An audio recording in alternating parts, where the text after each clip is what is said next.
मैं समझता हूं कि इस विषय पर मेरी काफी योग्यता है, क्योंकि मैं 30 वर्षों तक डॉक्टरी के पेशे में रहा हूं और मैंने 2500 से ज्यादा डॉक्टरों को अपनी पद्धतियों का प्रशिक्षण दिया है। यह जानकारी बेहद आसान है, इसे कॉलेज में नहीं पढ़ाया जाता और यह बेहद प्रभावशाली है, जैसा कि आपको पता चलने वाला है। इसलिए यदि आपकी गर्दन के पीछे या कंधों या पीठ के बीच के हिस्से की मांसपेशियों में गांठें हैं, तो आपको यह वीडियो पसंद आने वाला है। गांठें क्या होती हैं? गांठें सिकुड़ी हुई मांसपेशियां होती हैं। कई गुरु अपने वीडियोज में बताते हैं कि आपको इन गांठों पर मालिश करनी चाहिए। आप ट्रिगर पॉइंट थेरेपी कर सकते हैं, विभिन्न टूल्स से इन गांठों को तोड़ सकते हैं और हाँ, इससे 1 मिनट के लिए आराम मिल सकता है, लेकिन गांठ फिर से बन जाती है। मैंने मांसपेशियों की गांठों से पीड़ित जितने भी मरीजों का इलाज किया है, उनमें से मेरी गांठों ने मुझे वर्षों तक परेशान किया है और मुझे बाद में ये जानकारी मिली। इसलिए मुझे लगता है कि इन गांठों पर मालिश करना, इन पर गर्म या ठंडा पैक लगाना, ट्रिगर पॉइंट थेरेपी करना, गांठों को खींचना, इलेक्ट्रो सिमुलेशन से उन्हें उत्तेजित करना सच में समय की बर्बादी है। इसलिए आपको ये जानकारियां होनी चाहिए। मांसपेशियां हमेशा जोड़ियों में काम करती हैं। बहुत सारी मांसपेशियां हैं जो एक साथ मिलकर काम करती हैं, लेकिन गति उत्पन्न करने के लिए आमतौर पर मांसपेशियों की 2 मुख्य जोड़ियां होती हैं। अपने हाथ को देखें, उसमें बाइसेप सिकुड़ती हैं और ट्राइसेप फैलती है और उससे गति पैदा होती है। जब हम गर्दन के पीछे की बात करते हैं, तो वहां की मांसपेशियां सिर को पीछे लेकर जाती हैं और उल्टी मांसपेशियां सिर को आगे लेकर आती हैं। जब हम कंधे के ऊपरी हिस्से की बात करते हैं, तो यहाँ मांसपेशियां कंधे को ऊपर उठाती हैं और मांसपेशियां कंधे को नीचे करती हैं, और जब हम पीठ के बीच के हिस्से की बात करते हैं, वहां की मांसपेशियां कंधे को पीछे लेकर जाती हैं और पेक्स मांसपेशियां कंधे को आगे लेकर जाती हैं। आपको इसे इस तरह देखना चाहिए कि सभी मांसपेशियों से एक उल्टी मांसपेशी भी जुड़ी होती है। सभी मांसपेशियां जोड़ियों में काम करती हैं और ये नसों से विद्युतीय रूप से जुड़ी होती हैं। जब भी आप एक मांसपेशी को सिकोड़ते हैं, उल्टी मांसपेशी एक विद्युतीय सर्किट में एक ऑफ स्विच होता है। इसलिए मांसपेशी को सिकोड़ने के लिए उल्टी तरफ की मांसपेशी को आराम करना पड़ता है। हम इस जानकारी का उपयोग कर सकते हैं। इसलिए मांसपेशी की गांठ पर मालिश या ट्रिगर पॉइंट थेरेपी करने के बजाय क्यों न हम उल्टी मांसपेशी पर काम करें? क्या आप जानते हैं कि यह जादू की तरह काम करता है? इसलिए जब भी आपकी मांसपेशी में गांठ पैदा होती है, आपको उल्टी तरफ की मांसपेशी का पता लगाना चाहिए, जिसे एंटागोनिस्टिक मांसपेशी कहते हैं, और उस मांसपेशी को खींचना चाहिए और आपको एहसास होगा कि जो मांसपेशी सिकुड़ी है, वह मक्खन की तरह पिघलने लगी है। चलिए गर्दन के पीछे की मांसपेशियों से शुरुआत करते हैं। ये मांसपेशियां सख्त होती हैं और यदि आप इनका नाम जानना चाहते हैं, तो इन्हें स्प्लेनियस कैपिटिस और स्प्लेनियस सर्विकस कहते हैं, और वैसे हम इन्हें आपकी गर्दन के पीछे की मांसपेशियां कहते हैं। जब भी गर्दन के पिछले भाग की मांसपेशियां सख्त हो जाएंगी, आपको अगले भाग की मांसपेशियों को खींचना होगा। इसके लिए आपको ये काम करना है।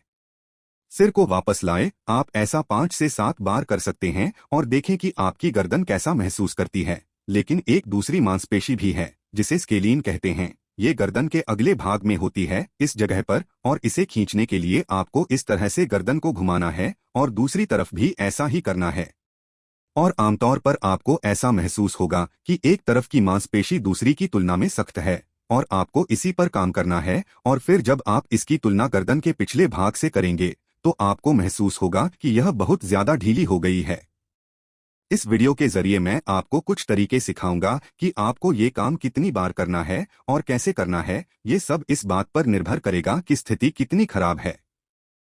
इसे आसान बनाने के लिए आप इसे 10 से 30 सेकंड तक 3 बार कर सकते हैं। अब मैं पीठ के ऊपरी भाग में मांसपेशियों की गांठों की बात करूंगा। यह बेहद आम समस्या है। ये गांठें आमतौर पर ट्रेपीजियस मांसपेशी या उसके ठीक नीचे की मांसपेशी में होती हैं, जिसे लेवेटोर स्कैपुला मांसपेशी कहते हैं, और ये दोनों मांसपेशियां एक समान काम करती हैं। ये कंधों को इस तरह से ऊपर उठाती हैं। यदि आप सारा दिन कुर्सी पर बैठे रहते हैं, तो आपको महसूस होगा कि ये मांसपेशियां सख्त हो गई हैं। अब सवाल यह उठता है कि इसकी उल्टी मांसपेशी कौन सी है? कौन सी मांसपेशी ट्रैप मांसपेशी को नीचे धकेलती है? ये दोनों मांसपेशियां कंधों को ऊपर उठाती हैं और लैटिसिमस डोर्सी मांसपेशी कंधों को नीचे धकेलती है, और यह लैटिसिमस डोर्सी मांसपेशी हुमेरस हड्डी के पीछे जुड़ी होती है, हाथ के पीछे, और फिर यह पसलियों तक पहुंचती है। ये हाथ के भीतर कुछ अन्य कनेक्टिव टिश्यूओं से जुड़ जाती है। लैटिसिमस मांसपेशी को खींचने के विभिन्न तरीके हैं। इसे खींचने के लिए आप किसी रॉड से लटक सकते हैं। यदि आपके पास रॉड नहीं है तो आप एक कुर्सी ले सकते हैं। फिर आपको घुटने के बल बैठना है और कोहनियों को कुर्सी पर रखना है और फिर आप सिर तक अपने हाथ पहुंचा सकते हैं। इसके जरिए आप अपने हाथ के नीचे के स्थान और लैटिसिमस डोर्सी मांसपेशी को खींचेंगे। ये बहुत अच्छी कसरत है। यदि आपके ऊपरी कंधे जकड़ गए हैं और आप लैटिसिमस को खींचते हैं तो आप महसूस करेंगे कि कंधे ढीले हो गए हैं। यहां मालिश करने की जरूरत नहीं है और आप इस मांसपेशी को दबाने के बजाय उल्टी मांसपेशी को खींच सकते हैं, यानी कि लैटिसिमस मांसपेशी को। सच कहूं तो यदि मुझे विकल्प दिया जाता कि मुझे ये कसरत कुर्सी पर या लटक कर करनी है तो मैं इसे लटक कर करता, क्योंकि इससे लैटिसिमस डोर्सी अच्छी तरह खींचती और आपको बहुत ज्यादा आराम मिलता। आपकी ट्रैप मांसपेशी और कंधे को भी आराम मिलता।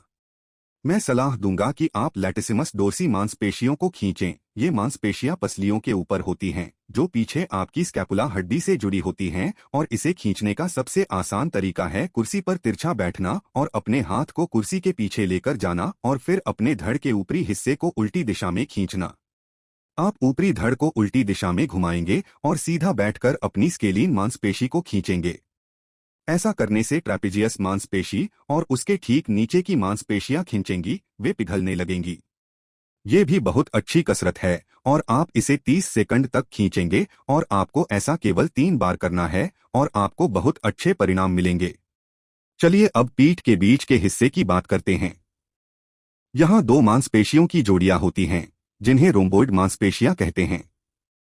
ये आपके कंधे की हड्डियों को पीछे लेकर जाती हैं और उन्हें ऊपर भी लेकर आती हैं। ये उन्हें इस तरह से पीछे लेकर जाती हैं और इन्हें रोकने वाली मांसपेशियों को पेक मांसपेशियां कहते हैं। ये मांसपेशियां आगे की तरफ होती हैं। पेक मांसपेशी की सबसे अच्छी कसरत आप अपने कमरे के कोने में कर सकते हैं, जहां आप अपने हाथ ऊपर उठाते हैं और फिर आप पेक मांसपेशियों को खींचने के लिए अपनी छाती आगे धकेलते हैं। आप ऐसा दरवाजे के सहारे भी कर सकते हैं। बुनियादी रूप से आप इसमें मांसपेशियों को खींचेंगे। आप ऐसा 30 सेकंड तक करेंगे और 3 बार करेंगे और आपको एहसास होगा कि आपकी रोम्बोइड मांसपेशी हल्की हो रही है।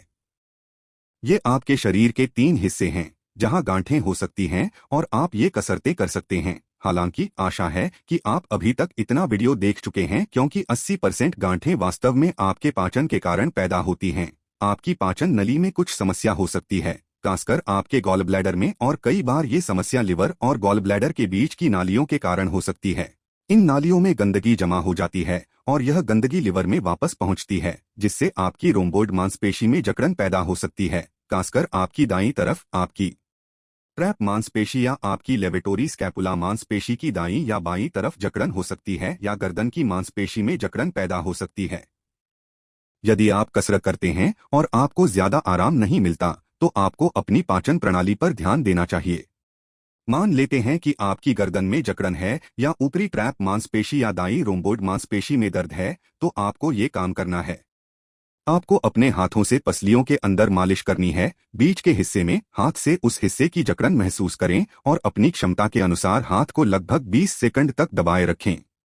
आप अभी ऐसा कर सकते हैं और देखें कि क्या आपको आराम मिलता है या नहीं।